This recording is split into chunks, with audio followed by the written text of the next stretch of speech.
I won't leave you waiting in between. And the cigarette you bummed from me is almost burning out. You suck it till your fingers burn and then you throw it on the ground. Bienvenue sur le podcast Les enfants vont bien. Ici, vous entendrez parler de PMA à l'étranger, de GPA, de conception artisanale, d'adoption et de bien d'autres termes qui accompagnent les parcours de conception de nos familles. Vous entendrez aussi et surtout des familles homoparentales, monoparentales par choix ou de fait, adoptantes, nous raconter leur parcours extraordinaire au sens littéral du terme, vers la parentalité. Parce qu'en France, le chemin est bien avancé mais n'est pas encore abouti, je vous propose d'écouter des témoignages de nos quotidiens qui vont vous rassurer sur le fait que nos enfants vont bien. Vous écoutez l'épisode 5 de la saison 2 du podcast Les enfants vont bien. Cet épisode est le premier de la série enregistrée avec Marion de Hâte Maison sous la Lune, doula de formation et spécialiste de l'accompagnement des familles dans la maternité, queer ou non. Il nous est apparu nécessaire de réaliser un épisode complet sur le lexique qui nous entoure pour définir nos identités, nos genres et nos sexualités. Évidemment, loin de notre idée de nous rentrer dans des cases, mais c'est un fait, ce vocabulaire existe aussi parce que certains d'entre nous ont besoin de se définir. D'autres par contre, au contraire, se refuseront à définir une personnalité en un seul mot, en un seul genre et surtout pas par sa sexualité. Je vais vous mettre à l'aise, je l'avoue, j'ai découvert certains termes lors de notre premier enregistrement avec Marion et sa femme Maëva, lorsqu'elles m'ont raconté leur parcours dans l'épisode 23 de la saison 1. Et pourtant, je suis directement concernée par certains de ces mots. Alors comment ne pas se rendre compte de la nécessité et de l'urgence sur le chemin de notre visibilité, de les décrypter pour éclaircir le débat aux yeux de tous. C'est donc avec toute la douceur, la bienveillance et l'humilité que Marion véhicule, que nous avons pris le temps de mettre du sens sur des mots pas, peu ou mal usités, car même les médias font des amalgames. Nous avons parlé au-delà de la définition de notre acronyme, de cisgenre, d'alliés et de l'accompagnement idéal que devrait recevoir une famille queer dans l'entrée dans la maternité. Dois-je vous avouer que malgré un premier enregistrement, et donc un premier pied dedans, la subtilité de certains termes m'est à nouveau apparue lors du montage de cet épisode ? Et dois-je vous avouer aussi que notre cheminement à toutes les deux, quant à ces mots, a bougé au gré de notre discussion au sein de cet épisode ? Le chemin vers la construction d'une nouvelle vision de l'identité et la déconstruction d'une norme binaire ancrée dans nos pensées est long, mais la bonne nouvelle est que la route est dégagée pour la plupart d'entre nous. Je vous laisse découvrir cet épisode très enrichissant avec la voix apaisante de Marion à mon micro. Je vous souhaite une bonne écoute. Bonsoir Marion. Bonsoir Constance. Je suis ravie de te retrouver à nouveau à mon micro ce soir pour pouvoir enregistrer un épisode donc, qui va être un peu plus axé professionnel et information. Je vais rappeler d'abord pour commencer à nos auditeurs qu'ils peuvent retrouver ton épisode de témoignage sur l'épisode numéro 23 du podcast et donc du coup te connaître un peu plus en détail et en profondeur, en tout cas à titre personnel. Dans cet épisode, on avait évoqué le fait que ton métier est d'être doula, donc une spécialité autour de la périnatalité qui aujourd'hui, je pense, va prendre une grande ampleur, en tout cas en France, puisqu'elle est méconnue et qu'elle a un vrai intérêt. Et c'est du coup par rapport à cette spécificité-là que j'ai souhaité te faire intervenir dans le podcast pour des épisodes qui seront beaucoup plus axés accompagnement de nos couples, de nos genres, on va dire aussi, et accompagnement dans la périnatalité. Dans ce cadre-là, est-ce que tu pourrais, s'il te plaît, te présenter à titre professionnel ? Oui, alors je suis doula depuis septembre 2019, où je me suis formée auprès d'Isabelle Chalut, qui est une Française qui vit au Québec depuis des années. Et donc je me suis formée en Belgique auprès d'elle. Pendant une semaine en intensif, c'était un peu comme une retraite entre femmes, où j'ai appris le métier de doula et énormément de choses sur la naissance physiologique et sur le soutien, l'écoute empathique des couples et des personnes seules. Et ça a été vraiment transformateur. C'était juste avant que je sois enceinte en plus. Et d'ailleurs, on est 4 à être devenue enceinte dans le mois qui a suivi la formation. C'est assez rigolo. Ah, c'est drôle ça. Oui. C'est drôle. Et puis ensuite, je me suis formée aussi auprès de Karine Langlois, qui est une sage-femme et doula québécoise. Et là, c'était en virtuel et c'était au mois de mai. Donc, j'ai traversé le séminaire de 3 jours de formation. Et là, c'était sur l'approche quantique de la naissance entre science et sacré. Et en fait, le quantique, c'est la science de l'invisible qui agit sur le visible. Donc, c'était D'accord. très, très large et très, on peut dire, magique comme approche. Oui, tout à fait. Karine, je crois qu'on peut la retrouver sur le compte @quantique-mama, c'est ça? C'est ça, c'est Quantique Maman. Tout à fait. Oui. Ok. Donc, ce sont mes 2 formations de doula. Oui, et effectivement, Karine, clairement, enfin, quand on suit un peu son compte, elle est hyper inspirante. Elle est d'une sérénité dingue malgré toutes les épreuves qu'elle traverse. Je pense que c'est quelqu'un de très enrichissant. Oui, ah ouais, toutes les deux. Isabelle Chalut, elle a écrit plusieurs livres, dont un qui s'appelle Rituel de femme pour réenchanter la maternité, et qui parle c'est ça, elle propose plusieurs rituels dans son livre, et notamment des rituels de préconception aussi, et qui vont jusqu'au 4e trimestre. Et puis Karine, Quantique Mama, elle a un blog très, très inspirant Complet. aussi. Ouais. Ce que je vais faire, c'est que je rappellerai en note de cet épisode le titre du livre que tu viens de donner. Comme ça, nos auditeurs pourront le retrouver facilement. Ouais, super. Donc, ce qu'il faut aussi préciser, donc tu l'as dit à nos auditeurs, c'est qu'aujourd'hui, tu es enceinte d'un peu plus de 38 semaines. Donc, bébé va très bientôt pointer le bout de son nez. Oui. Et cette aventure-là continue à compléter ta formation et à enrichir tes connaissances. À fond, oui, complètement. J'ai eu d'abord, on pourrait dire, toute la théorie, et là, je le vis en pratique. Voilà, Donc, c'est ça. ouais. Donc aujourd'hui, si j'ai souhaité qu'on se rencontre, c'est pour qu'on puisse enregistrer un épisode. Alors, on a beaucoup de thèmes à aborder ensemble. On va essayer de les faire assez rapidement avant l'arrivée de bébé pour qu'on puisse avoir un petit peu de jeu et qu'ensuite on puisse se revoir quand tu auras soufflé un petit peu. Le premier thème que tu m'as proposé d'aborder et je pense qu'il est hyper important parce que moi-même, dans l'enregistrement de notre épisode de témoignage, j'ai découvert des compléments de notre acronyme. C'est un épisode sur les lexiques, tous les termes, en fait, sur le lexique et tous les termes qui peuvent accompagner et soutenir nos familles queer, en fait. C'est ça, LGBTQIA+. Voilà. Qu'est-ce que ça veut dire tout ça? Exactement. Alors moi, je m'étais arrêtée à LGBTQ. Oui. Le IA+, je ne l'avais pas. Donc, alors, honte à moi, quelque part, parce que je devrais quand même être relativement informée. Il s'avère que ce n'est pas le cas. Je pense que c'est pas non plus le cas de tout le monde. Donc, est-ce que tu peux aujourd'hui me définir cet acronyme et définir chaque terme de cet acronyme? Oui. Avant de les définir, j'ai envie de dire aussi que ces termes-là, ils servent pas à étiqueter les personnes, mais plus à permettre aux personnes de s'identifier, de se reconnaître si elles en ont envie ou besoin.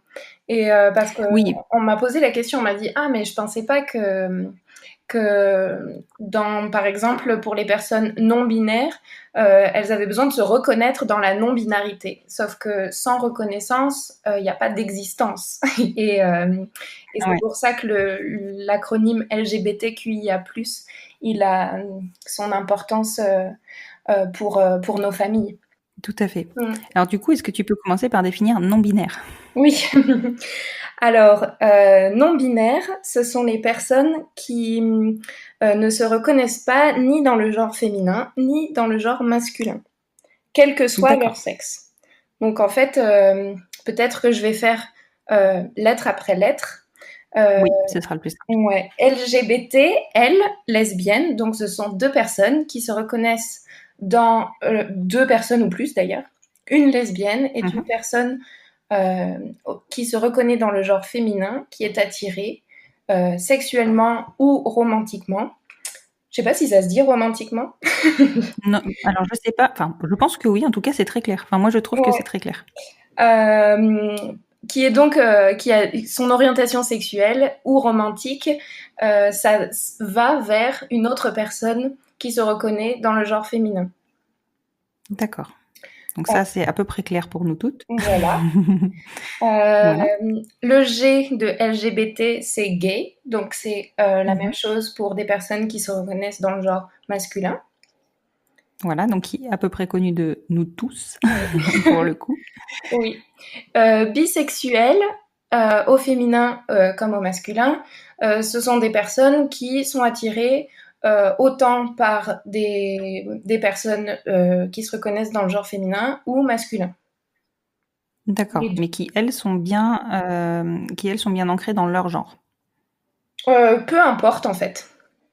D'accord. Peu importe. C'est ouais, il y a en fait, par exemple, une personne, quel que soit son sexe, qui se reconnaît dans le genre féminin, peut être attirée par des personnes, quel que soit leur sexe, qui se reconnaissent dans le genre féminin ou masculin.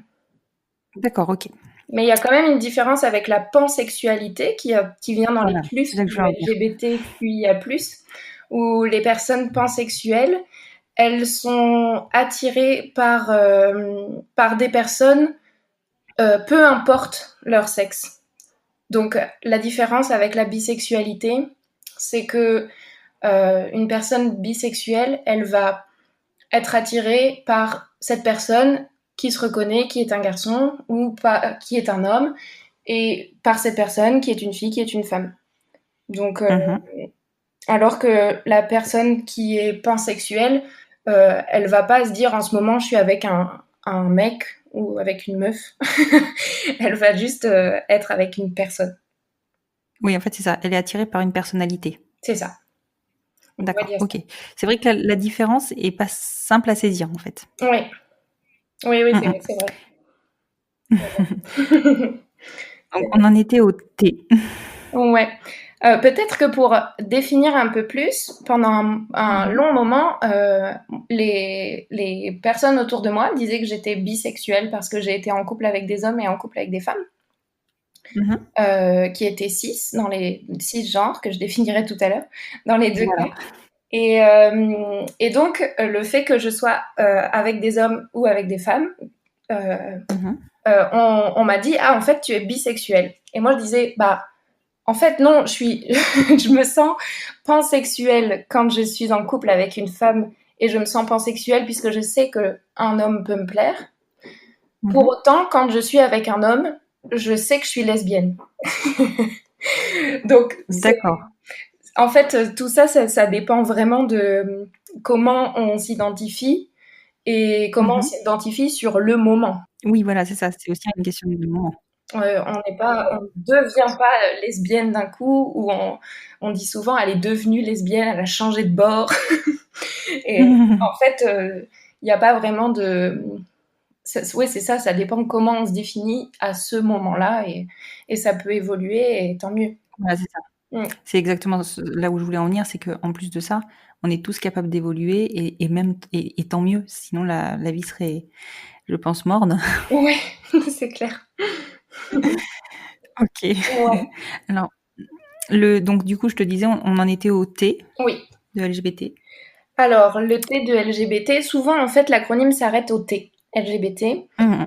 Donc, si lesbienne, gay et bisexuelle définissaient une orientation sexuelle ou romantique, transgenre, ça définit pas du tout une sexualité. Transgenre, c'est une identité de genre.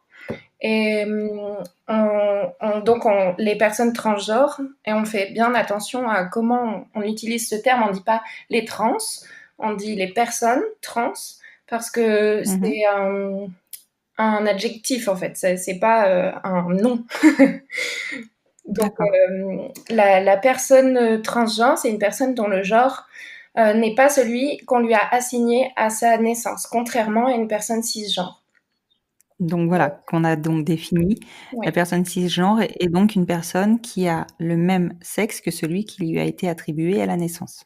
Elle a le même genre. En fait, le sexe est le genre, excuse-moi. Ouais, mais c'est intéressant justement ça. Parce que Mhm. la personne transgenre ne fait pas forcément de transition, soit hormonale ou avec une opération pour changer de sexe physique. La D'accord. personne transgenre, juste, elle n'a pas le genre qu'on lui a assigné. Donc, souvent, on nous assigne le genre. Si on a une vulve, on est une fille, on devient une femme. Si on a un pénis, on est un garçon et on devient un homme. Les personnes Mhm. transgenres, elles ne se reconnaissent pas dans le genre qu'on leur a assigné. D'accord. Ouais. Et est-ce que les personnes transgenres sont les personnes qui ont changé d'identité, enfin pas d'identité, mais changé, oui, si, changé d'identité finalement. Euh, Elles peuvent faire les démarches pour changer d'identité administrative, mais pas Oui, nécessairement. d'accord. Donc Pas c'est juste le fait en fait qu'elles ne se reconnaissent pas dans le genre qui leur a été attribué. C'est ça. Soit ces personnes-là, elles vont choisir de changer de pronom, par exemple, de passer de il Mhm. à elle, ou l'inverse, Mhm. mais même pas forcément, en fait. Il y a des personnes, parce que transgenre, c'est un peu un terme parapluie qui regroupe D'accord. plein d'identités de genre différentes, comme la non-binarité, le fait de ne pas se reconnaître ni dans un genre ni dans l'autre. Mhm. Euh, les personnes transgenres, elles peuvent changer de genre, se dire moi je suis pas un homme, je suis une femme. Mhm. Mais les personnes non binaires, elles vont pas changer de l'un à l'autre. Juste, elles se sentent ni l'un ni l'autre. Et elles Oui. sont ni l'un ni l'autre. Ouais. Mhm. Et c'est vrai que, enfin, tu le dis très bien, c'est effectivement un terme parapluie qui d'ailleurs finissait l'acronyme parce que ça regroupait finalement beaucoup d'autres choses, on va Oui. dire, beaucoup d'autres types de personnalités, et c'est ce qui fait qu'aujourd'hui, en tout cas moi personnellement, je suis un peu perdue dans tout ce qui a été rajouté Oui. par la suite. Oui. Donc on passe au Q. Donc le Q c'est queer et c'est aussi un terme parapluie. Euh, Mmh. et moi, je préfère utiliser le terme queer pour me définir que Mmh. lesbienne, puisque le terme queer définit toute personne qui n'est pas hétéro et ou cisgenre.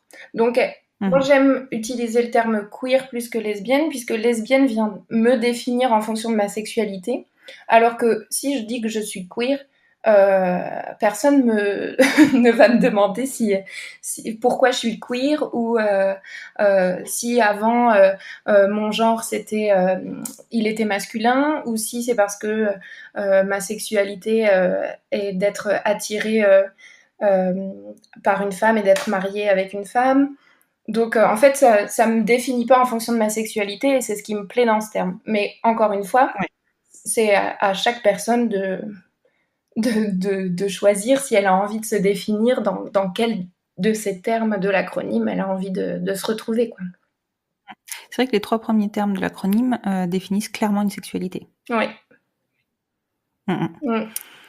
c'est ça. OK, donc ça pour moi c'est assez clair. Le I. Le I, c'est intersexe. Et intersexe, là, pour le coup, ça n'a pas de rapport avec la sexualité. Intersexe, D'accord. ça concerne les personnes qui naissent avec... on peut retrouver des parties génitales dites masculines ou dites féminines dans une Mmh. même personne. Et en fait, les personnes D'accord. intersexes qui naissent, encore aujourd'hui, subissent des, Transformation. des transformations et même on pourrait dire des mutilations. Et en fait, souvent, Mmh. ce sont soit les médecins qui définissent quel sexe portera l'enfant, ou Mmh. alors ce sont les parents, en fonction de Oui. comment le corps est formé. Mmh. Et c'est vrai que ça, c'est difficile, je pense, pour les parents parce que souvent quand, à la naissance, du coup, ils manquent beaucoup d'informations. Ils sont pas informés sur, la plupart du temps, ils découvrent, en fait, que c'est possible et ils prennent des décisions non éclairées, en fonction de l'avis du médecin, finalement. C'est ça. Ouais, ouais, ouais, il y a vraiment un manque d'informations sur ce sujet, sur les personnes intersexes et sur comment intervenir après.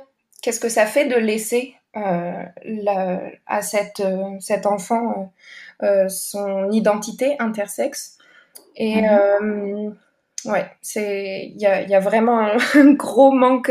Il y a un compte Instagram qui s'appelle Intersex Info, Oui. qui est plutôt chouette et qui donne pas mal d'informations. Et, Mhm. et d'ailleurs, ces personnes, elles ont encore beaucoup la, l'étiquette de personnes hermaphrodites, Ouais, qui est une complètement, j'allais t'en insulte parler. pour elles, puisque c'est ce qui définit des animaux. Donc, Mhm. ouais, le I de LGBTQIA+, il est important pour moi parce que Mhm. il vient revendiquer l'existence de de ces personnes. Oui, complètement, et bien revendiquer l'existence d'un troisième sexe quelque part. Oui, on pourrait dire ça. Mm. Ouais.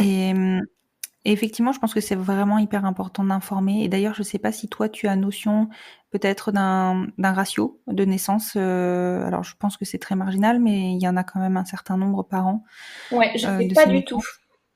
Je Mhm. sais pas du tout. Je pense Ouais. que c'est possible de trouver ça sur le compte Oui. Intersex Info, justement. Mhm. Ouais. Et je crois que les interventions ont lieu un peu plus tard, hein. Donc les parents ont quand même le temps de se renseigner, de prendre des décisions. Alors au moins de comprendre ce qui se passe pour leur enfant. Et surtout le message que moi j'aimerais faire passer, c'est que finalement c'est peut-être pas à eux de décider à ce moment-là et laisser le choix à son enfant plus tard. C'est quand même, Ouais, ça à peut mon être sens, ça peut être une des c'est pas solutions. facile, hein, mais Ouais, ça peut être une des solutions. Après, il y a aussi un manque d'information de la part des professionnels de santé et dans les hôpitaux au moment de la naissance. Et Mhm. ouais, c'est ça. Quand tout à l'heure je disais mutilation, des fois c'est vraiment de ça dont il s'agit. Ouais, Et en plus, on parle de tout petits corps. Et, ouais, oui, c'est ça. et en fait, la plupart du temps, enfin, c'était après un échange avec une personne intersexe qui me Mhm. disait que ses parents avaient pris la décision de la mutilation pour définir un sexe plutôt qu'un autre parce que les médecins avaient fait peur sur la sécrétion hormonale du bébé et donc du Mhm. mauvais développement de l'enfant.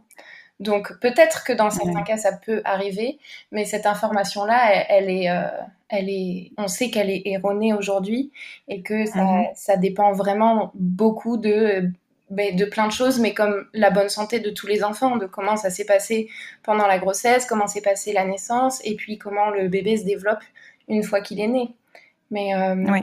ouais, de prendre la décision très très vite, ça peut être vraiment dangereux et douloureux pour l'identité de la personne après, en grandissant. Ouais. Mm. Après, je pense que la principale problématique, c'est que les personnes intersexes manquent énormément de représentativité et de visibilité. Et donc, pour le coup, ça ne parle. Enfin, voilà. Mm. On envoie. Enfin, nous, on n'est pas capable de définir, de dire, je connais. Enfin, toi, en l'occurrence, si. Mais de dire, j'ai une personne intersexe dans mon entourage. Enfin, voilà.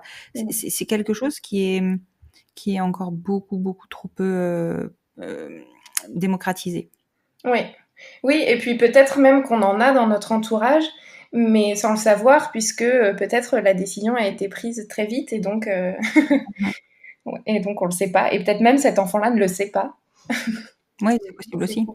C'est Mm. possible. Et puis je pense que l'information est quand même un peu plus disponible dans nos générations. Donc les enfants à venir seront peut-être plus, enfin, les enfants intersexes à venir seront peut-être un peu plus informés, les parents aussi, mais la génération précédente, donc la nôtre, Mm. je pense que le choix, enfin, il n'y avait même pas de choix en fait. La Non. question, elle se posait pas. Ouais, C'est on choisit un sexe. Point. c'est vrai. Ça a Mm. évolué et ça mérite d'évoluer encore, mais c'est vrai qu'il y a eu ouais, un grand gap entre notre génération et celle qui arrive là, et celle de Ouais, nos parents aussi, mon Dieu. exactement. Oui, Ouais. bon, là. Ok, bon, c'est clair que ça, pour moi aussi, je trouve que c'était vraiment hyper important d'introduire cette lettre-là dans l'acronyme parce que ça leur donne une visibilité. Oui. Passons au A.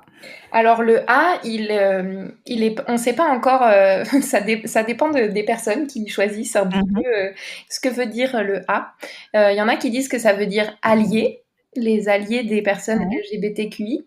Euh, il y en a qui disent que c'est agenre. Et donc les personnes agenres, moi j'arrive pas encore à savoir la différence entre une personne agenre et une personne non binaire. Donc ça Ouais, fait partie d'accord avec toi. des identités du parapluie transgenre. Mhm. Et puis il y a aussi asexuel. Et donc euh, moi, du coup, j'ai plus envie de parler de l'asexualité là, puisque Oui, je vois un peu plus. Et complètement. l'asexualité, c'est le fait de ne pas ressentir de désir sexuel pour personne, peu Oui. importe son sexe, peu importe son genre. Et ça aussi, la sexualité, c'est vraiment peu. On n'en parle pas, en fait. On n'en parle pas puisque il y a encore beaucoup. Bon, alors la sexualité est très hétéronormée dans notre société, mais même une fois qu'on dézoome et qu'on regarde un petit peu plus les autres sexualités qui existent et qui peuvent euh, avoir lieu et qu'on peut traverser au cours d'une vie, la sexualité, elle est peu abordée en fait. Mm, mm. Ouais. C'est vrai qu'elle est très peu abordée. Après, il y a quand même des allusions, même dans la littérature du 19e siècle, tu vois, de personnes qui ne vivent que d'amour romantique. Oui, Euh, et finalement, je pense que la sexualité n'a peut-être jamais été définie en tant que telle, mais par contre, elle est existante depuis des générations. oui, ah oui, oui. Mm, mm. Et c'est pour ça que j'aime aussi euh, faire la différence entre orientation sexuelle et orientation romantique, puisque Mhm. une personne asexuelle peut aussi se sentir lesbienne, par exemple. Oui, tout à fait. Donc Tout à fait. c'est... Ouais, il y a vraiment une différence entre les deux, et il y a même des personnes qui vont avoir une orientation sexuelle hétéro et avoir une orientation romantique homosexuelle. Oui, c'est vrai que c'est Oui, possible aussi. oui, Mhm. Tout à fait. oui. Et c'est vrai que ça simplifie, enfin, ça ne simplifie pas, mais en même temps, je pense que rien n'est simple et que chaque situation est particulière. Enfin, en tout cas, moi, c'est comme ça que je le vis. Oui. Et du coup, je pense que, comme enfin, il faut bien le repréciser, effectivement, l'idée, c'est pas de nous rentrer dans des cases et de nous mettre des étiquettes, mais par contre, l'idée, c'est d'arriver à comprendre que tout ce qu'on peut ressentir ou vivre est probablement et potentiellement normal, existant et défini. C'est ça, exactement. Oui, Et ça rassure beaucoup. oui, Ça rassure beaucoup. oui. Et alors, le plus. Alors, le plus, moi, je l'ai vraiment défini comme un fourre-tout, tu vois. Et bon, après, Oui, c'est sûr qu'on peut pas avoir un acronyme à 26 lettres, hein, soyons oui, clairs, ça devient c'est compliqué. clair. Déjà, de dire LGBTQIA+, ça fait déjà pas mal. Et Ouais. le plus, il est justement là pour représenter les identités de genre, les orientations sexuelles ou romantiques qui sont pas citées dans les autres lettres. Comme la Mhm. non-binarité, là, il aurait fallu rajouter NB en plus. La Ça fait beaucoup. pansexualité, dont on parlait tout à l'heure. Euh, Mhm. et toutes les autres identités de genre ou orientation sexuelle ou romantique. Donc D'accord. et il y en a aussi qui mettent les alliés dans le plus. Ouais. Alors, ce qui est intéressant, alors on va définir l'allié tout à l'heure, mais ce qui est intéressant dans le plus, c'est que au-delà du fait que ça fait fourre-tout, c'est surtout que ça ouvre les possibilités, ça ouvre voilà, ça ouvre la possibilité de découvrir d'autres situations et de les intégrer. C'est ça. Donc, je pense que ce qu'il faut retenir, en fait, dans le LGBTQIA+, c'est tout ce qui est non hétéronormé. Et C'est ça. encore, parce que finalement, c'est aussi une définition sexuelle, enfin, tu vois, d'une orientation sexuelle. Oui, en fait, moi, en fait, là où je suis pas encore, les fois où je parle de nos familles, des fois je dis les familles LGBTQIA+, et des fois je dis les familles queer. Parce que queer, Mhm. comme c'est toute personne qui n'est pas hétéro et ou cisgenre, ça vient englober un peu le LGBTQIA+, qui lui vient définir et permettre aux personnes de s'identifier. Mm. Et c'est vrai que pour le coup, je trouve que le terme queer est beaucoup moins péjoratif. Alors attention, hein, qu'on s'entende bien, les termes lesbien, gay, bisexuel, etc. ne sont pas péjoratifs, mais par contre, ils n'ont pas forcément une bonne connotation. Oui, Et je trouve, à titre personnel, que le terme queer a une meilleure connotation. En tout cas, il est plus récent et les gens l'ont mieux intégré, j'ai l'impression. Ouais, bah c'est vrai que, en tout cas, les personnes qui peuvent me définir à ma place n'ont pas la même intention quand ils me définissent en tant que lesbienne que quand ils me définissent en tant que queer en général. Ouais. Parce qu'encore une fois, lesbienne, ça définit une sexualité et on n'est pas, on n'est pas défini par une sexualité. Non. Enfin, tu vois, je sais pas comment te dire, mais on définit pas un hétérosexuel par sa sexualité. C'est ça. Donc Ouais. pourquoi nous on devrait être catégorisés? Ouais, vraiment. Et d'ailleurs, on le remarque aussi beaucoup, puisque là, le thème, c'est accompagner, soutenir les familles queer, et on le remarque aussi dans l'accompagnement à la parentalité, ou pendant la grossesse, où nous, avec Maëva, on nous a posé tellement de fois la question, mais alors, comment vous avez fait? Parce que les personnes savent qu'on est lesbienne. Et, et alors que bah, ça vient toucher à notre intimité, puisque ça vient toucher à notre sexualité, la conception de notre enfant. Et c'est une question qui est vraiment très rarement posée aux personnes hétéros, et surtout à celles qui ont des difficultés à concevoir. Donc c'est vraiment particulier, quoi. Ouais, c'est vrai que c'est souvent la première question qu'on nous pose quand on, enfin après c'est la deuxième maman, Ouais. ou c'est le deuxième papa. Ah, mais alors vous avez fait comment? Ouais. Et toi, t'as fait comment? Alors bon, enfin c'est tout l'intérêt et tout l'objet du podcast, donc je vais pas, je suis la première à poser la question, mais l'idée pour moi c'est de visibiliser, c'est pas du tout de Oui, de rentrer dans l'intimité. Enfin voilà. ouais, bon, puis moi j'aime en parler, j'aime raconter notre histoire quand on a le temps d'en discuter. Mais si c'est Oui, entre deux et d'échanger. couloirs avec le président de l'assaut du boulot, non quoi. C'est clair. Mm, C'est pas, ouais, tout est une question de contexte. c'est ça. Dernier terme à définir, du coup, le A de allié. Oui. Oui. Du coup, allié, soit dans le A, soit dans le plus, soit pas du tout. Il y a des personnes qui souhaitent que les alliés soient en dehors de notre acronyme. Et je l'entends aussi. Moi, je me positionne pas encore dessus puisque je suis pas concernée, puisque je suis pas alliée LGBTQIA+, je suis queer, donc je sais pas. Mais j'aime parler d'alliés, notamment dans mon militantisme féministe, et donc j'aime aussi en parler pour le soutien et la visibilité de nos familles. Et donc les alliés sont les personnes qui ne sont pas concernées, donc comme les alliés féministes qui sont. Moi, je trouve que les hommes féministes sont des alliés. Et donc là, les personnes qui ne sont pas queer et qui viendraient, en fait, les alliés sont les personnes qui s'informent ou qui sont informées, qui nous visibilisent, qui permettent à nos enfants d'avoir dans leur bibliothèque des albums jeunesse dans lesquels nous, on est représentés.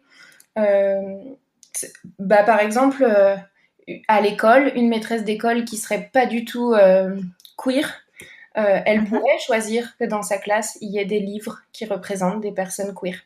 Et elle, c'est une alliée, cette personne.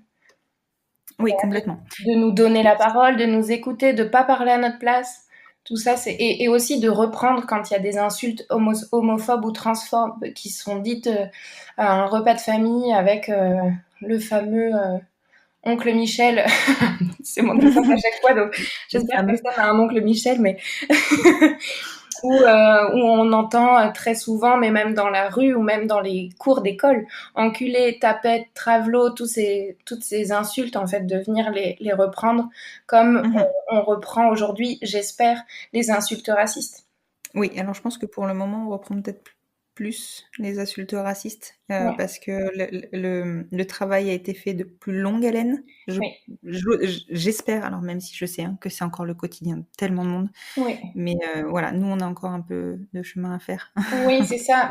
En fait, maintenant, ça passe plus d'entendre le négro. J'espère qu'il y a de moins en moins d'oncles Michel qui disent ça. Mais par contre, enculé, tapette, en fait, sur toutes les insultes, il y a tellement de choses à revoir. Même c'est un autre sujet, mais de dire putain, c'est un mot qu'on utilise vraiment souvent et qui est en fait Oh oui, vraiment dénigrant pour les travailleurs et travailleuses du sexe, quoi. complètement. Que d'ailleurs, je ne définirais pas comme ça personnellement. Mais Oui, c'est fou. Ouais. oui, bah oui, parce qu'en plus, le terme est tellement connoté négativement que Ah oui, oui. c'est dégradant, quoi. Ouais, il y a vraiment un truc à faire sur les, sur les insultes. Et donc, par exemple, une personne alliée, elle pourrait choisir d'intervenir dans des centres de loisirs pour venir faire un jeu sur qu'est-ce que ça veut dire toutes les insultes. Je sais pas, par exemple avec des enfants ou des ados d'un niveau collège ou lycée ou même plus petit, sur qu'est-ce que ça veut dire en fait, d'où elles viennent toutes nos insultes, pour venir Mm, déconstruire et que bah, nous, ce soit pas à notre job de le faire, parce qu'on en a vraiment beaucoup du travail à faire. Donc, ouais, c'est des soutiens. mm, Et c'est vrai que je pense que les enfants, enfin pour le coup, je rêverais d'une société où les enfants viendraient euh, éduquer leurs parents parce que eux auraient été ouverts d'esprit, enfin ouverts à, et auraient, enfin, je vais mal m'exprimer, je pense, mais ils auraient été ouverts à, tu vois, et les enfants sont tellement plus sains, plus, enfin moins formatés Mm. que je pense que eux, ils ont aussi un rôle, Ouais, tu vois. ouais, C'est, je oui, pense qu'effectivement, on a beaucoup de choses à faire d'abord auprès des enfants. ouais. Bah, en fait, je me dis que mais je le relie aussi beaucoup à l'écologie. En fait, Mais à toutes complètement, les choses qui complètement. m'animent et qui me font être une personne militante. Mais c'est vrai Mm, que si je reprends ce que tu me dis, ça me fait penser à la fois où on avait eu une intervention pour apprendre à trier nos déchets recyclables quand mhm, j'étais en CE2, je crois, et mhm. où je suis rentrée à la maison et où j'ai appris à mes parents à trier les poubelles. Et c'était la première fois qu'ils en entendaient parler et où toute la maison s'est mise à trier les poubelles. Et donc mes parents Mais ouais, ont commencé à ce moment-là à avoir un petit geste écolo pour la mm, première fois. Et, euh, ouais, et donc je pense que ça peut être vraiment... oui, c'est ça. Tous les sujets peuvent être traités par le biais des enfants. Mm. Et c'est pour ça qu'il est extrêmement important d'accompagner les enseignants, d'accompagner les moniteurs de centres aérés, de les éduquer, de leur ouvrir l'esprit pour que eux puissent apporter et informer les enfants, parce que c'est par eux que ça va passer. Oui. Ah oui, j'en suis convaincue.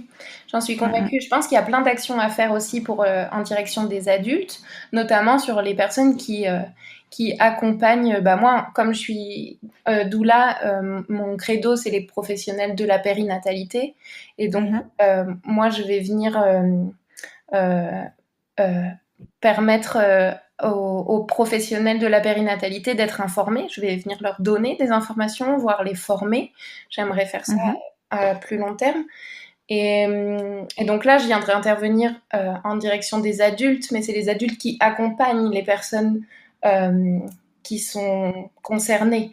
Alors qu'en passant par les enfants, c'est la société en plus grand qu'on pourrait faire Attends, évoluer, quoi. complètement. Mm.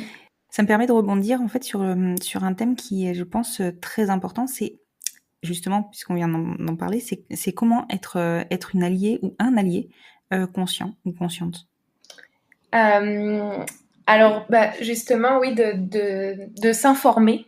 Et en fait, c'est ça, j'ai envie de dire, informez-vous et n'attendez pas que ce soit à nous, les personnes concernées, de vous informer.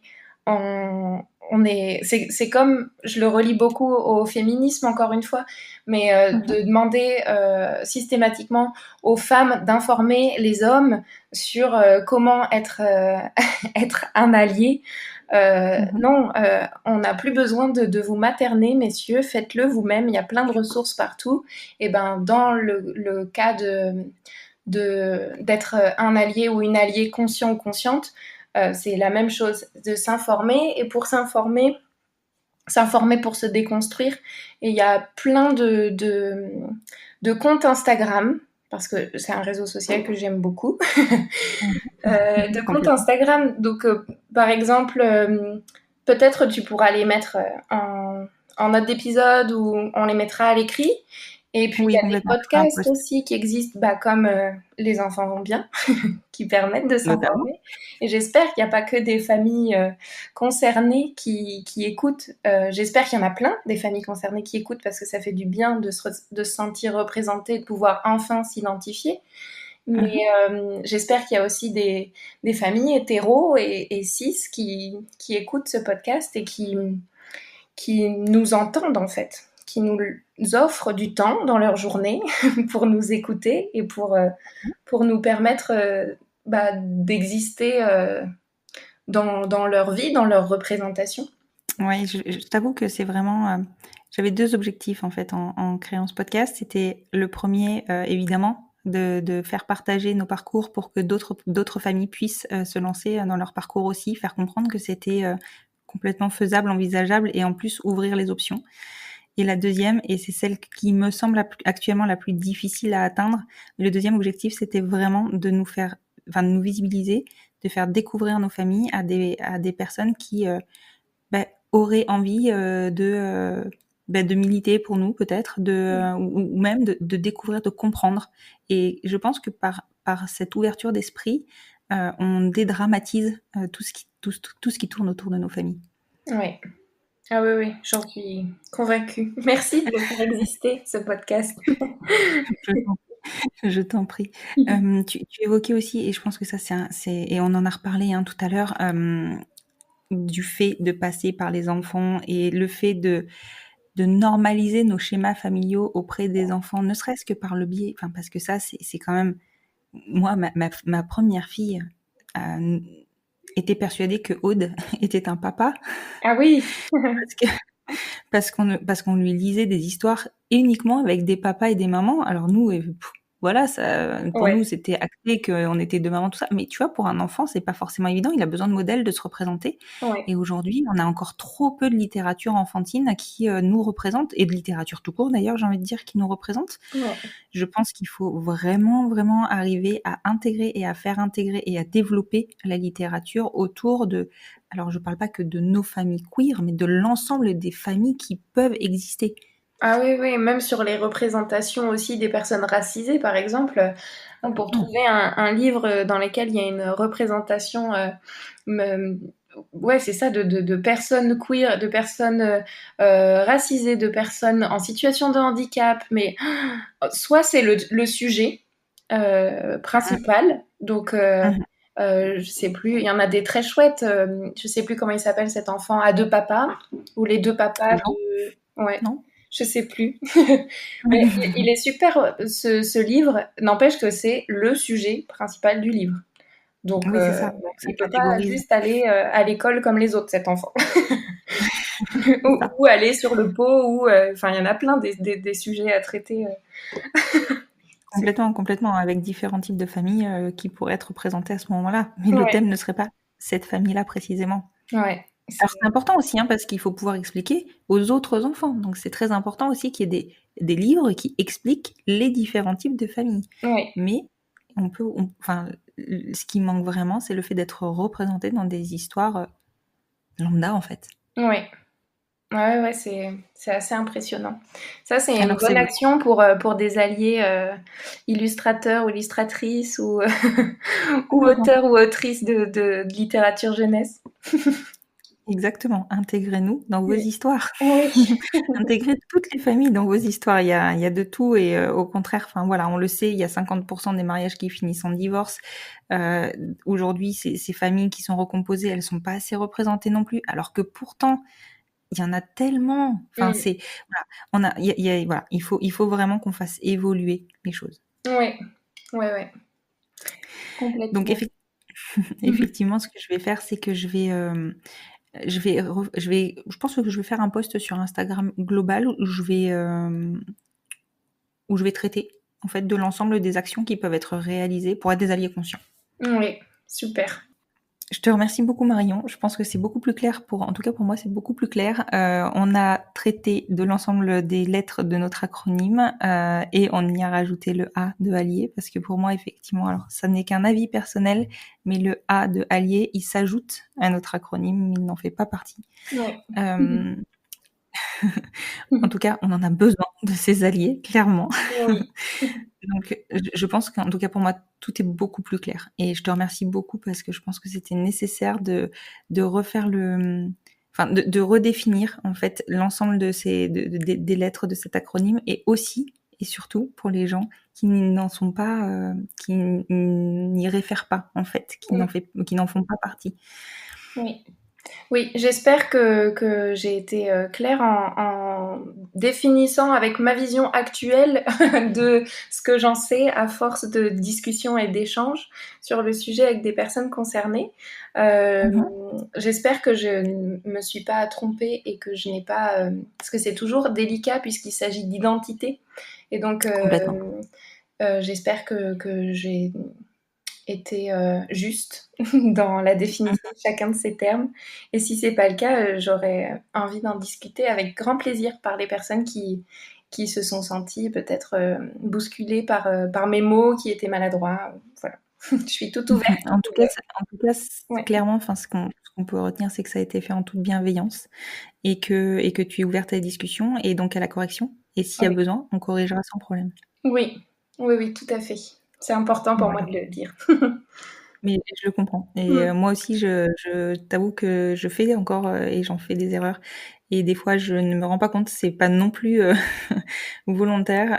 J'oublie des fois d'intégrer des genres, des personnes. Et je sais que ça passe mal et j'en suis moi-même désolée. Ouais, c'est un grand cheminement, mais c'est bien. La route est longue, mais la voie est libre. Voilà, c'est une belle fin, je pense, effectivement. La route est longue, mais la voie est libre. Oui. Je te remercie Marion beaucoup pour ce décryptage ce soir et on se retrouve très bientôt pour un nouvel épisode. Oui, à bientôt. À bientôt. Et voilà, c'est la fin de cet épisode. J'espère qu'il vous aura plu et si c'est le cas, n'hésitez pas à soutenir le podcast en lui mettant 5 étoiles sur votre plateforme d'écoute et plus particulièrement sur Apple Podcast afin de lui donner plus de visibilité. N'hésitez pas à le partager et à le faire découvrir. Plus nous gagnerons en visibilité, plus nous aiderons d'autres familles à se construire et ainsi nous normaliserons les nouveaux schémas familiaux. Peut-être aurons-nous aussi la chance de pouvoir rassurer et montrer la voie aux nouvelles générations. Vous retrouverez en note de cet épisode le compte Instagram de Marion, son compte professionnel, @maison_sous-la-lune. Et comme je le précise dans l'épisode, vous aurez aussi rapidement un post dans lequel je préciserai les ressources qui vous permettront d'être un allié, de nous accompagner ou de faire découvrir à des alliés nos familles. Je vous souhaite une très belle fin de journée et vous dis à dans 15 jours pour un nouvel épisode du podcast Les enfants vont bien.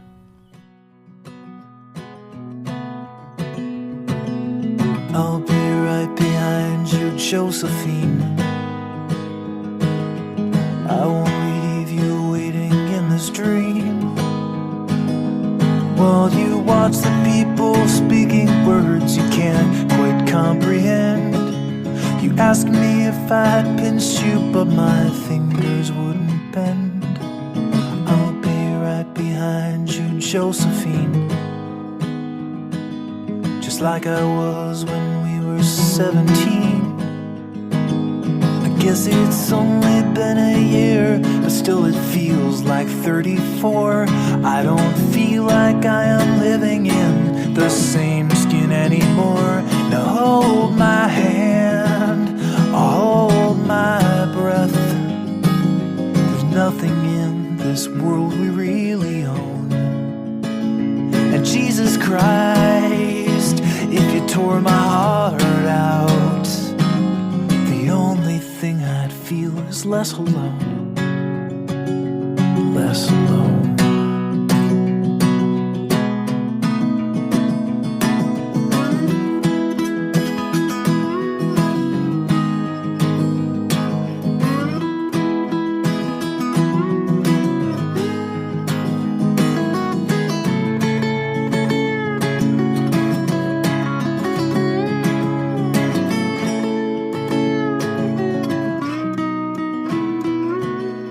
I'll be right behind you, Josephine. even when my soul's an amputee. And my bleeding heart is sinking in the lake inside my chest. So I grab what I can cling to and I leave behind the rest. Now hold my hand, I'll hold my breath. There's nothing in this world we really own. And Jesus Christ, if you tore my heart out, the only thing I'd feel was less alone. Now hold my hand and take my breath and leave behind the things you'll never own. And Jesus Christ,